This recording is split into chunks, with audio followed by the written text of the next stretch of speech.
What is going on? You already know what it is. Another week in wrestling, another Rampage review by yours truly, Kwency Jones GO. Again, you may know me from the Flow Show for the love of wrestling, but most notably, I'm sure, from the Kwency Jones Show. So go ahead, don't hesitate, hit that follow button. But you know what? I ain't gonna hold you. I'm gonna get right into it, man. This was, I guess you could say, the go home version or the first ever go home edition of Rampage as we're heading into the big pay-per-view All Out this weekend. So let's get into it, man. At first up, we had Malachi Black versus Big Shotty Lee Johnson. Malachi, we kind of knew what this match was. So again, let me just get into it, man. Malachi slowly kind of stalking Shotty into the corner, kind of traps him into the corner for a bit. And then he just kind of continues to hunt, kind of playing with his food, man. It was kind of interesting to watch, but entertaining at times. Shotty Lee had quite a few evasion maneuvers up his sleeve. I'll give him that. You know what I mean? Until he thought it was a great idea to actually strike Malachi with a back elbow, and the crowd let him know it because they done told him, "You done fucked up, son." Black hits a rolling leg trip as they go into picture in picture, and playtime's over at this point, man. He's peppering them with uppercuts and strikes in the corner. Shotty battles back a little bit. Again, he's giving him a little bit, man. I actually, I talk about it in my hot take. I got my hot take, so stay tuned. You know what I mean? But again, right before picture in picture, he locks in that sleeper hold. Got to get that rest hold in. Can't give away too much during the picture in picture, but from the picture in picture, man, we actually see Shotty battles back a little bit. Hits a tope suicida. I was surprised with this spot. On the outside, follows up with a diving frog splash, but doesn't go for the cover. Don't know the psychology in that. Commentary kind of slaughtered him on that. I don't know if they were trying to just play into his inexperience as still being one of the rookies, representative of the Nightmare Family camp and all that. So, they kind of, again, they talked about it on commentary. So, whatever. But again, he fucked up again. Malachi kicks Shotty Lee's face clear into the front row, man. Just totally just chopped this fool's down. Follows up with the running boot in the corner. Batters Johnson again with just a plethora of quick strikes. Finish comes with Malachi Black. Goes to retrieve a chair from the apron on the outside. Kind of takes his time a little bit.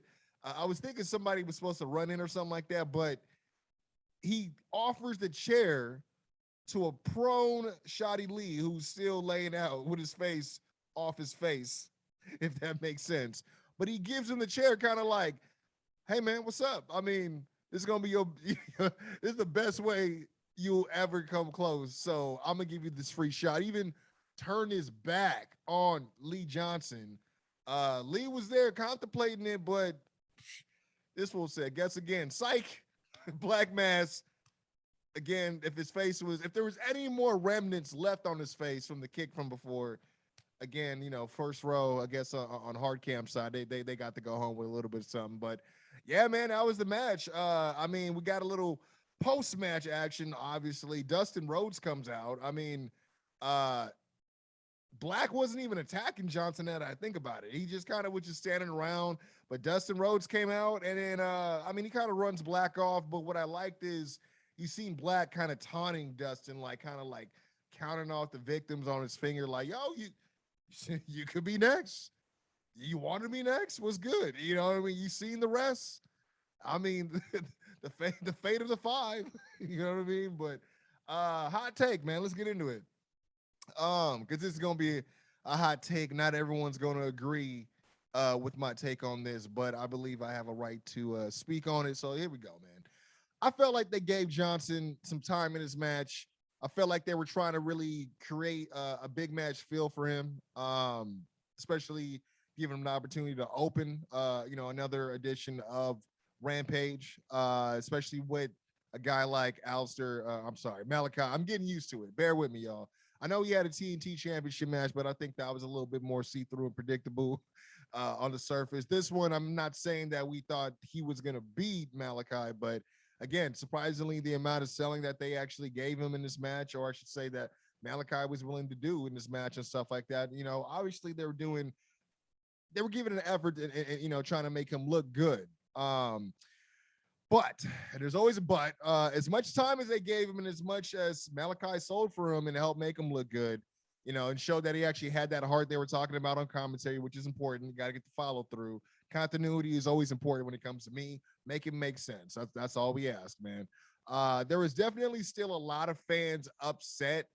I can imagine that the fact that this is a little different. I think we could all expect Shotty Lee to lose, but obviously the hottest conversation right now is the lack of diversity, or is there diversity, depending what side you're on within AEW. That's the hottest topic right now. So, look, man, I'm a black man first, wrestling fan second. You know what I mean? So trust me, I've been watching wrestling for a long time. I can really understand why representation is really important. Not that it's like such a race thing, but it's like, hey, there's other guys that are just as great that don't always have. Y'all got a plethora of this kind. There's some people on the come up over here. I get it. I get it. We want to give our people our flowers, and just positive role models out there and shit too. You know what I mean? All that under the sun. But I dare say that Johnson is one of the very few that they actually been giving time, effort, and attention to in terms of management. There's like Private Party, Dante Martin, Red Velvet obviously has been getting a little bit more TV time as well. So obviously it shows that they are trying to invest. I don't think you can build them overnight. I believe someone like a Big Swole or like a Scorpio Sky is definitely ready to go and ready to be put in those positions, if given the opportunity. And we've seen kind of a start and stop with both those names involved. But in terms of actually giving opportunity, in terms of like booking and being used, I believe it's there. But it may not be the the booking that we want, or them being used in the way that we would like for it to happen. But that's all I had to say, man. Still a good match. I did definitely dig the post match with Dustin. Always great to keep me and my interest peaked going forward. Really surprised with the amount of legs this storyline had, but he's, like they said, he had a mission statement and he's taking it out. He's taking everybody out, and yeah, man. Looks like he got his eyes set on Dustin. Or I should say Dustin has his eyes set on him, because from here we did go from commercial, but came back with Dustin Rhodes with a backstage interview with Mark Henry. Again, he's the one that's always moving and shaking all over the show, man. Pretty much challenges Malachi Black to a match for Wednesday, next week's Dynamite post All Out, man. They're going to be in Cincinnati, so that crowd's going to be hot. Definitely. What can I say, man? Ain't no hot take that I need to give. It's just, it is what it is. Dustin knows how to give a promo, man. This is just another example of him knowing, he's just a vet in the game, bro. It says he knows that Malachi comes from a place of darkness, but that he's thrived in that same darkness for over 5 decades, and that on Wednesday, when he gets in the ring with them, he's going to find out what the natural is all about. So I love this. Definitely short but sweet, straight to the point. Really sold basically how he's feeling. I dig it. I dig it. You know what I mean? Again, you got to sell me, bro. Next, we had a Miro in-ring promo, which, man, this was great. I thought this was good TV. I'll get into it, man. Pretty much he comes down and he's addressing his opponent, Eddie Kingston. He's called him out, and this week nothing different. He talks about how he calls himself the Mad King, but says that the only king that he recognizes, he looks up, is actually mad at him, pointing at Eddie Kingston. Says Kingston was blessed with struggled most of his life and was given this talent, this toughness, this heart, and a big mouth, but that says that he claims he took the easy way by accepting a charity contract through AEW, which obviously that wasn't the case. But then it goes on to say that life without struggle makes you soft, and says that Kingston has gotten quite comfortable trying to play tough guy to Moxley, basically. From here, we get Kingston's music hitting, and he's, making his way down the ramp, microphone in hand. Gotta love that DMX Rough Riders jersey, man, always putting on. Love it. From the jump, it gets a little dicey. He starts off by calling Miro's God stupid and ugly, and says that he doesn't believe in the Miro's God, but that if he was real, then his God sent him to punish Miro for his sins, and says that his God betrayed him by giving up his info, by letting him know what the chink in his armor was. Because at this point he runs down the list of moves. What do you say, the exploder suplex. I mean, it's a bunch of stuff that basically targets Miro's head and neck, which obviously before he's been saying is his weakness. The DDT is his kryptonite. From here, Miro was like, I'm done with the games. Basically, he didn't take too nicely to the insults of his God, and basically told him, yo, bro, if you want to get in the ring, we ain't got to wait till Sunday. We can get it popping right now. Eddie ain't no bitch. So he took off the jewelry like he's supposed to. He heads to the ring, but, then you got Miro doing the heel thing, but it's always good. It's always good TV. I love how they sell it sometimes. This old school trope still works. You got to get the big bad heel. He just, takes a powder. He's like, nah, I got Sunday. Why am I on way? So I ain't gonna lift the finger, bro. Why lift the finger? I got you right where I want you. You think I got a weakness, but I got you. I got you, Mad King. So that's what I got from it as a tenured fan of the arts. I must say that's exactly what I got from it. But I will say things got spicy because Eddie Kingston tried to cut him off as he sees Miro trying to attempt to kind of walk his way around the ring. But Miro played possum and snuffs him with the title belt. Great TV again. Throws him in the ring. He's looking at I think he puts the belt across his throat, like right across Eddie's neck, and he's about to stomp down on it. I think he's trying to take him out, crush that windpipe a little bit, maybe shut that big mouth he was talking about, which kind of makes me think that maybe he might go for that in the match, and this may be just more than a one-match deal. We'll see where that goes. Mark my words, you heard it first right here on the Rampage review. But Eddie would have had none of it. He jumps out the way, hits him with the spinning back fist, and of course tops it off, paws with the DDT, and man, left big man laying. Crowd was pumped for this. I loved it, man. Yeah, that's pretty much the seg. Hot take. Honestly, next to Lance Archer, I could say Kingston is definitely probably the biggest threat to Miro's championship, but also on another point of it, on another level, I should say, he's the only one that could really joust on the mic with Miro. Miro's been locked in. He's been focused. He's been in it. He's living a gimmick. I love it. You know what I mean? But Eddie about that life as well. He let it flow. You know what I'm saying? He ain't pussy, as they say. You know what I'm saying? But love this. It definitely pays off to have Eddie looking strong here, I felt. Miro showing a little bit, teeny tiny bit of vulnerability for the first time in his reign. It ain't a bad thing because again, you gotta make this match look good. You gotta sell it. That's how it goes. It's the game, baby.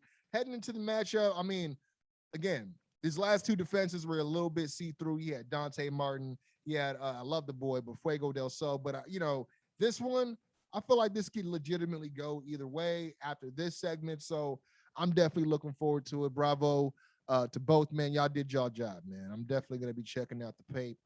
You ain't heard this anyway, but I'm gonna be at my a relative's wedding, so I'm gonna be checking that out on the low ski. You know what I'm saying? Anyways, moving on. We had the advertised handicap match that Britt Baker was talking about on Dynamite earlier this week. It was Rebel and Jamie Hayter versus Kris Statlander, which is her opponent for the AEW Women's Championship going into All Out, man. Britt Baker comes out first, of course, to a litany of cheers. I mean, that's just the norm, man. I mean, she's just great at what she does. She's gotten so great as far as honing in what that character is, and she's again legit one of the best things they got going in the women's division. So, but this ain't about her right now. She's here to corner Rebel and Jamie Hayter as Statlander comes out, but for some reason she couldn't have Chuck Taylor, Willa Yuta, or Orange Cassidy corner her for whatever reason. But you know what? I love Jericho. You got to keep kayfabe. Called him an idiot because he's still mad about that jacket. So love the insult on the commentary. Gotta love Jericho doing his thing. Of course he yelled it. That's all he does is yell. But anyways, Statlander, starts the match off using her size to overpower both her opponents at first. But then the quick tags in and out the ring between Rebel and Hayter really chopped her down to size, man. It really helped to subdue the alien, so to speak, or ground the UFO. I guess that'd be a better way of saying it.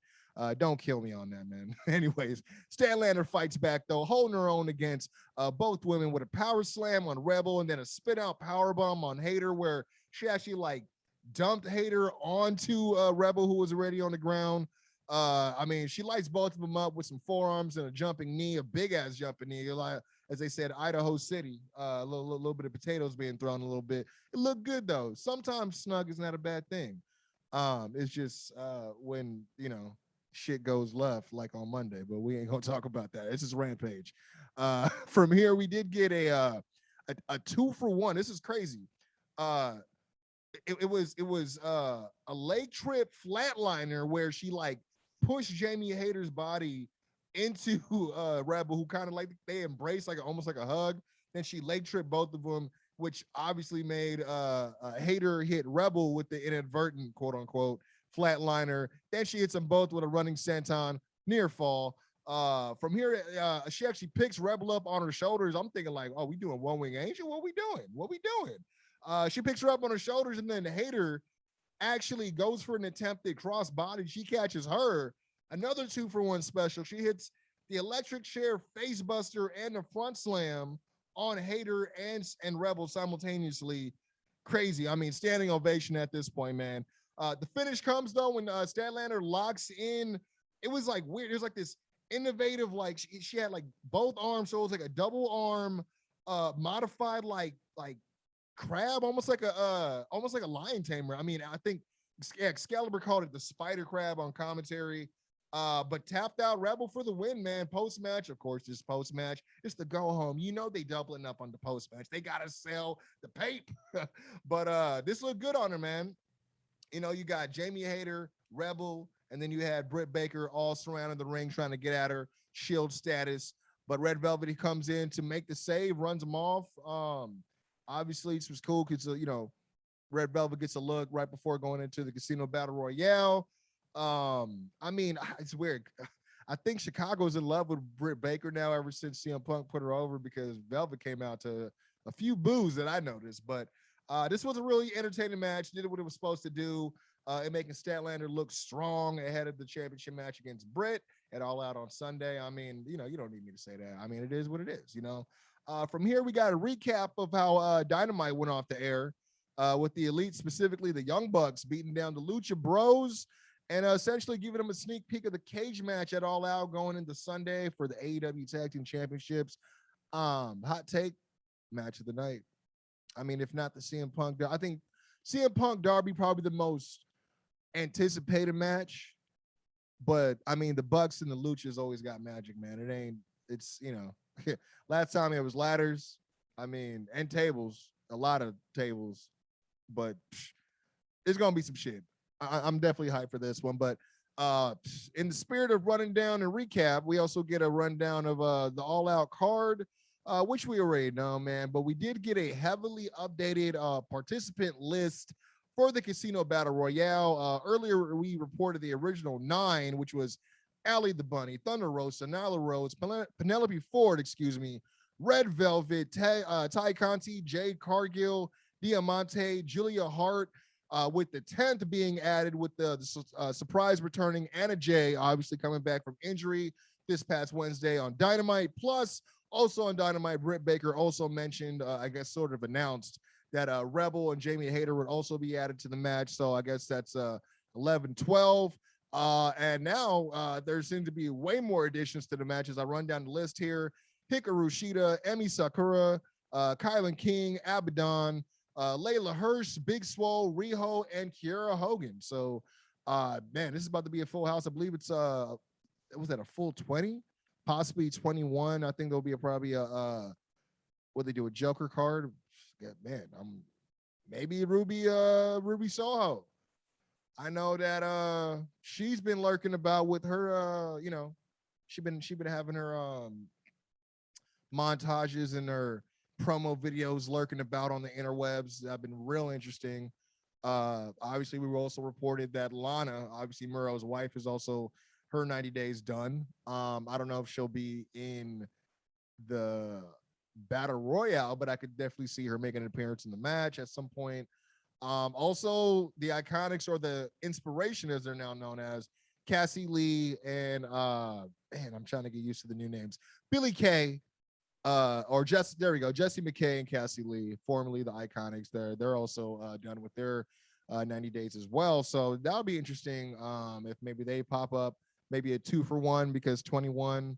You never know, man. You know, I just like to do this shit on the fly. Anyways, we also see some brief footage of Jon Moxley and his all-out opponent, New Japan legend Satoshi Kojima, getting into it actually during a brief press conference. I'm thinking to help promote the match. Obviously, this international incident, as they like to say back in the day. Moxley kind of face palms the legend, and they throw blows, man, and people had to get in between them.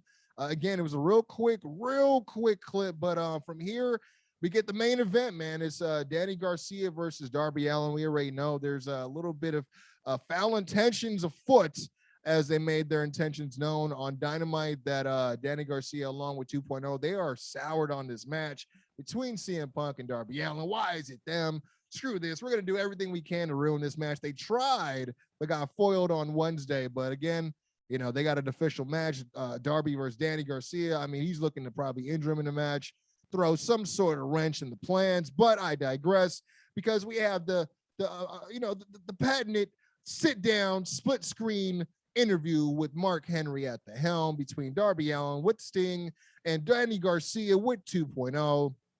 Danny Garcia says the reason why they all want to stop this match from happening is just simply because they can. So you just a bunch of bag of assholes, are you? just a bunch of spoilers. I see. All right, I'll take a swing at you. All right. Darby says he's not looking past Danny Garcia, but says he's looking to put him on his ass before locking eyes with CM Punk one last time before their match at All Out. So, you know, short but sweet. Again, go home, got to sell it, and we get right into the match, man. But before that, of course, we got to get what they've been advertising all week and the whole night. CM Punk on commentary, he comes out and once again jumps into the adoring Chicago crowd as some idiot offers him a beer as if he hasn't been straight edge his whole career on or existence. But Darby comes out second, stares daggers into CM Punk as, you know, obviously he has to pass by the commentary table on his way to the ring. Darby and Garcia start the match off, trading some vicious face slaps with each other before Allin just getting the better of him as they take the fight outside. At one point, dude, Darby tries to just like run right into Garcia, almost like run right through him and just smash him in between his charging body and the timekeeper's table. And Garcia, dude, he booked it almost kind of a few seconds too early. And Darby just can't, like, he literally crashed and burned. It was a pretty dangerous spot. But while that's going on, Sting is simultaneously putting the boots and the chops to 2.0, and he takes them out of the equation. I mean, it wasn't like they were getting involved, but obviously, I guess their involvement probably would have been imminent as they've shown their cards in the past. And, you know, I just talked about it. Fuck it, man. I'm trying to keep the magic going. Fight is back in the ring now as Garcia tries for a suplex, but Darby actually counters into a deep Fujiwara armbar. It looks a lot like the salt of the earth. Anyways, Darby continues to target Garcia's arm with assistance from the ring steps. Garcia, though, locks in a surfboard before catching Darby with a huge superplex off the top rope. And I got to pause for, you know, I got an appreciation for the details, man. Selling the arm. He went for his normal arm his dominant arm, I believe the left arm, couldn't do it. And then he goes to the right arm because that's the arm that Darby was working on. So little things like that, man, I just appreciate in terms of trying to make this a believable contest of sorts. But anyways, man, this is right before the picture-in-picture. But when we come back, Garcia catches Darby in a rear naked choke. Darby fades a little bit as Garcia got his legs hooked all the way around as well. But Darby, he just kind of the ring IQ that he's selling here, he just trudged through the mud, man, and just kind of like almost like a backpack type of situation, hits this impromptu coffin drop as he climbs and claws his way to the top of the turnbuckle and breaks it up. Darby just pops. It's crazy, man. I mean, from here, they kind of just had a break as they both try to get to their feet. But I love this because Darby even, I think, legit popped CM Punk on commentary at this point. because out of nowhere he hits Garcia with the Pepsi twist clothesline. If you know, you know. Darby hits then the code red for near fall as CM Punk and Jericho joke about soda named spots on like spots named after soda, Pepsi twist, code red. What they say? I think Taz chimed in a little too late with the want. Like, oh yeah, I heard the Mountain Dew is stiff as hell. But anyways, man, yeah, it was enjoyable, man. The finish comes when Darby uses the figure four roll up for the pin. I know he has a name for it. They didn't call it on commentary. I know Excalibur is usually on it, but he was not.